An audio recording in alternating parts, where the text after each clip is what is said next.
Rabbi इश्रह ली सदरी वयस्सिर ली अमरी वहलुल उक़दतन मिन लिसानी। हमने शुरू की थी series contribution of Muslim scientists in the field of science.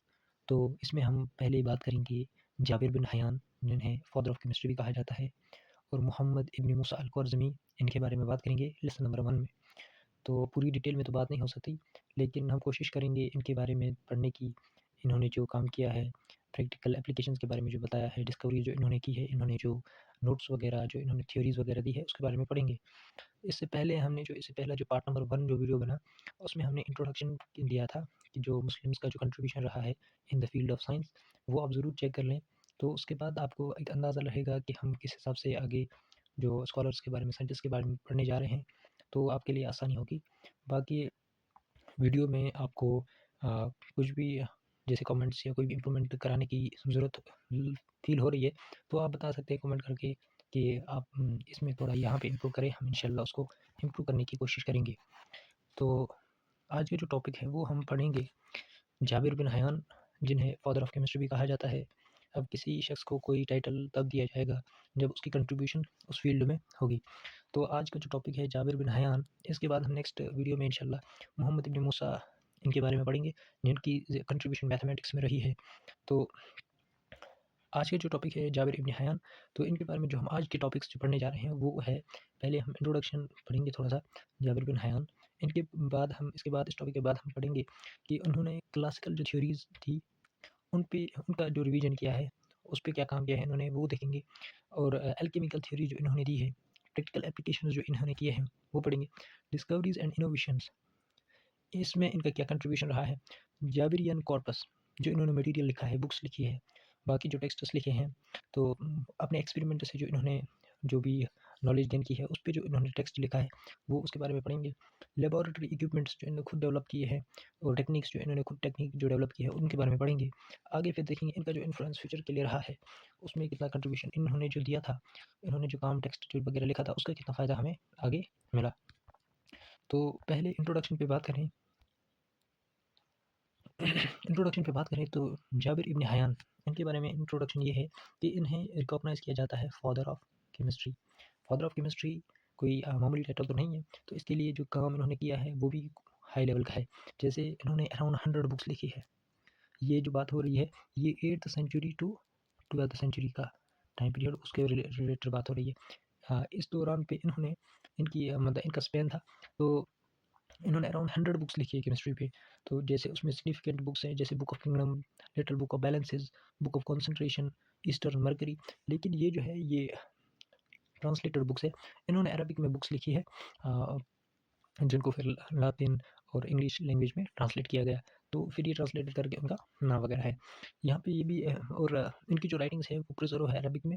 और बाकी जो इन्होंने काम किया, जैसे अब हम जो सेकंड पॉइंट देखेंगे वो है classical theories, revision of classical theories. जो पहले से थ्योरी चली आ रही थी, उन पे इन्होंने क्या किया, जैसे कि एरिस्टोटेलियन थ्योरी जो थी एलिमेंट्स के रिगार्डिंग, उस थ्योरी की इन्होंने मॉडिफाई किया।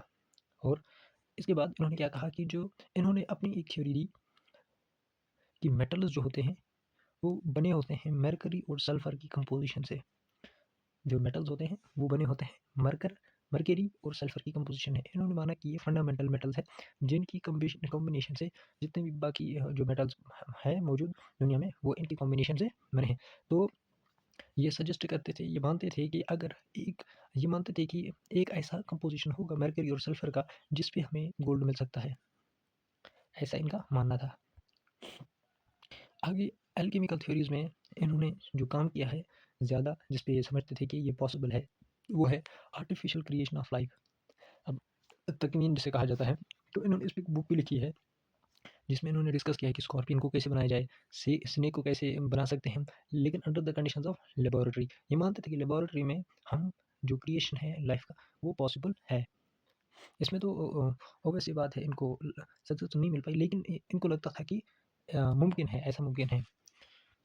तो आगे हम बात करें, जैसे प्रैक्टिकल एप्लीकेशन, ये तो थी थ्योरीज़, और देखा हमने आर्टिफिशियल क्रिएशन। और ये मानते थे कि मरकरी और सल्फर को अगर मिलाया जाए तो फिर डिफरेंट टाइप्स ऑफ मेटल्स की कॉम्बिनेशन, मेटल्स का ये बनना मुमकिन है, जैसे इनकी बुक्स पे हमने बात की। लेकिन आगे देखेंगे हम प्रैक्टिकल एप्लीकेशंस पे। प्रैक्टिकल एप्लीकेशंस पे अगर बात की जाए, तो इनका जो प्रैक्टिकल वर्क है वो इन्होंने किया है रिफाइनमेंट ऑफ मेटल्स पे। और प्रिपरेशन ऑफ स्टील को बनाने में इनका योगदान है, और डाइंग ऑफ क्लॉथ और लेदर लेदर ठीक, और creating varnish for water proofing and protecting iron. इन्होंने एक ऐसा केमिकल मटेरियल तैयार किया जो अगर कपड़े पे लगाया जाए तो वो जो कपड़ा कपड़ा होता था, क्लॉथ होता था, वो वाटर प्रूफ बन जाता था, या आयरन को रस्ट प्रूफ करने के लिए उस पर वार्निश का इस्तेमाल किया जाता था। इन्होंने मैग्नीज डाइऑक्साइड को इस्तेमाल किया ताकि जो गिलास है उसको बनाया जाए। इन्होंने एक्वा रिजिया को डेवलप किया। एक्वा रिजिया एक ऐसा सोल्यूशन है जिसमें गोल्ड को डिजोल्व किया जा सकता है, वो इन्होंने। और भी इनकी कंट्रीब्यूशन है, जैसे इन्होंने जो अल्कोहल है उसको बनाया, ठीक, इन्होंने एसिड को बनाया, ठीक, विनेगर से। तो ये इनकी कंट्रीब्यूशन है इसमें। तो जैसे ये प्रैक्टिकल वर्क में आएगा इनके। अब डिस्कवरीज में अगर हम बात करें तो इन्होंने एलेम्बिक बनाया, जिसकी वजह से डिस्टिलेशन में इन्हांसमेंट मिली, डिस्टिलेशन प्रोसेस में इन्हांसमेंट। इन्होंने सब्सटेंसेस को 3 कैटेगरी में डिवाइड किया सब्सटेंसेस को। एक का ना कहा स्पिरिट, दूसरे को कहा मेटल, और तीसरे को कहा कंपाउंड्स। जो स्पिरिट्स मानता था, ये जो वेपराइज होते हैं सब्सटेंसेस, उनको कहा स्पिरिट्स। दूसरा metal, gold, silver, copper. Compounds में इन्होंने कहा कि सब्सटेंस जो कन्वर्ट होंगे पाउडर में, ठीक। तो इसकी जो इनकी जो ये जो वर्क था, इन्होंने जितना कंट्रीब्यूट किया है, इस पे काम किया है, ये फिर आगे जो है एक फ्रेमवर्क बना, आगे जो मॉडर्न क्लासिफिकेशन बना एलिमेंट्स का, उसके लिए ये एक फ्रेमवर्क बना, जो इन्होंने ये डिवीजन किया था एलिमेंट्स में, इनको मैटर को 3 हिस्सों में डिवाइड किया था। तो आगे अगर जो सिक्स पॉइंट है वो है जाबेरियन कॉर्पस। अब जो कॉर्पस वर्ड है, कॉर्पस कहते हैं हम कलेक्शन ऑफ राइटिंग या रिकॉर्डेड अटरेंस, वो होता है कॉर्पस, कलेक्शन ऑफ राइटिंग, ठीक। तो इन्होंने तकरीबन 3000 treaties and articles attributed to जाबिर है, मतलब तकरीबन 3000 जो ट्रीटीज होते हैं, एक ऐसे टाइप या कुछ ऐसे डिटेल्ड वे में किसी सब्जेक्ट के बारे में लिखना। इनके इनके इनको कंट्रीब्यूट किया जाता है कि उन्होंने इतना कुछ काम, इतने आर्टिकल्स वगैरह लिखे हैं इस बारे में, जो रिसर्च वगैरह इन्होंने किया है। और इनका जो फील्ड था, जिस पे इन्होंने काम किया है, कॉस्मोलॉजी पे, मेडिसिन पे भी, मैजिक पे भी, बायोलॉजी पे, और केमिकल टेक्नोलॉजी पे।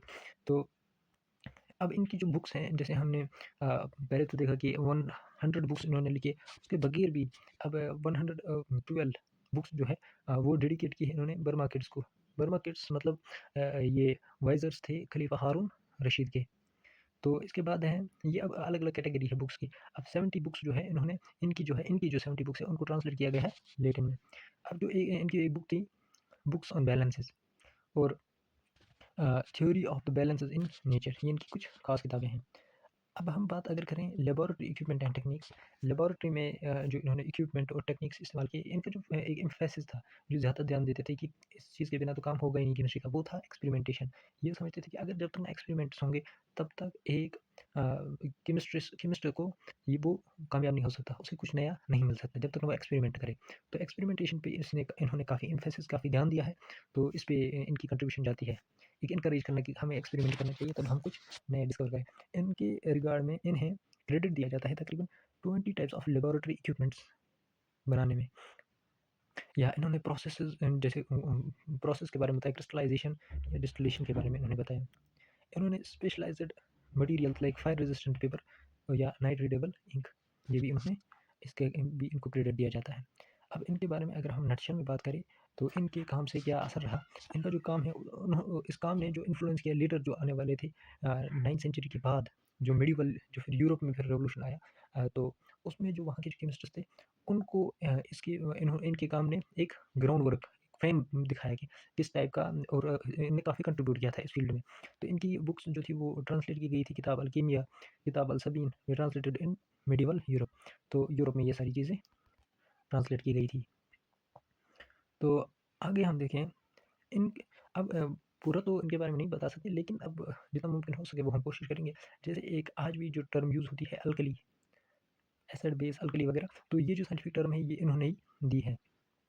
अब कुछ साइंटिस्ट जो है, अब एक क्रेडिट होता है, जैसे किसी साइंटिस्ट कोई मतलब एक साइंटिस्ट वो कहते हैं, वो मानते हैं कि जो जाबिर बिन हयान है वो एक कंट्रीब्यूशन फिगर है, जैसे कि हमारे पास रॉबर्ट बॉयल और एंटोनी वॉन ल्यूजियर, इनका जितना कंट्रीब्यूशन था मॉडर्न में या मिडिवल में कह सकते हैं, उस हिसाब से जाबिर बिन हयान का जो स्टार्टिंग फेज़ जो था अर्ली मुस्लिम फेज़ या राइज़ जिस टाइम पे मुस्लिम्स का राइज़ था 8 टू 12th सेंचुरी में, उसका कंट्रीब्यूशन एक कंपैरिज़न किया जाता है। जैसे आज का जो मॉडर्न टॉपर होगा, हम कहते हैं आज इस ज़माने में इनका मतलब ये माना जाता है, तो उस ज़माने में जाबिर बिन हयान का माना जाता था। इनके मुकाबले में कोई नहीं है। तो जाबिर बिन हयान की जो कंट्रीब्यूशन है, उसने मॉडर्न केमिस्ट्री के लिए एक फाउंडेशन रखी और इनका एक सिग्निफिकेंट रोल रहा है साइंटिफिक कम्युनिटी में। तो ये हमने कोशिश की जाबिर बिन हयान के बारे में बताने की, इनकी लेगेसी, इनके काम से कितना फ़ायदा मिला आगे, इनके लेबोरेटरिकल इक्विपमेंट और टेक्निक्स तो इक्विपमेंट्स तकरीबन 20 उन्होंने 20 टाइप्स के इक्विपमेंट्स इन्होंने ये किए थे, इनको क्रेडिट दिया जाता है। जाबिर बिन हयान इन्होंने कितना काम 3000 अराउंड 3000 इन्होंने ये लिखे हैं ट्रीटीज़ कह सकते हैं बुक्स वगैरह आर्टिकल्स। तो उसमें से 112 जो है वो किनको क्रेडिट किनके रिलेटेड किनको इन्होंने ये डेडिकेट किया वगैरह, ये सारी चीज़ें। फिर हमने देखा था कि डिस्कवरीज एंड इनोवेशन, डिस्कवरीज में इन्होंने एलेम्बिक बनाया था, जिसकी वजह से डिस्टिलेशन की प्रोसेस में आसानी हुई। तो ऐसे ही फिर हमने देखा प्रैक्टिकल एप्लीकेशन में refinement of metals and preparation of steel पे काम किया, dyeing of cloth and leather पे काम किया। तो वार्निशेस वाटरप्रूफ वगैरह ये बनाने के लिए एक्वारिजिया को डेवलप किया था, मैंगनीज डाइऑक्साइड को इन्होंने डेवलप किया था ताकि ग्लास मेकिंग हो सके। और इन्होंने थ्योरीज भी दी थी काफ़ी सारी, और इनकी बुक्स भी हैं, तभी इनको कहा जाता है फादर ऑफ केमिस्ट्री। तो ये सारी चीज़ें थी, हमने कोशिश की इस वीडियो में अब तक आपको बताया जाए। तो ये था आज का वीडियो जाबिर बिन हयान पे। जो नेक्स्ट वीडियो हम बनाएंगे, वो हम बनाएंगे मोहम्मद इब्न मूसा अल ख्वारिज़मी, जिनका कंट्रीब्यूशन रहा है मैथमेटिक्स में। तो ये टॉपिक हम इंशाल्लाह नेक्स्ट वीडियो में कवर करेंगे। बाकी वसल्लम, thank you for your time and please don't forget to subscribe.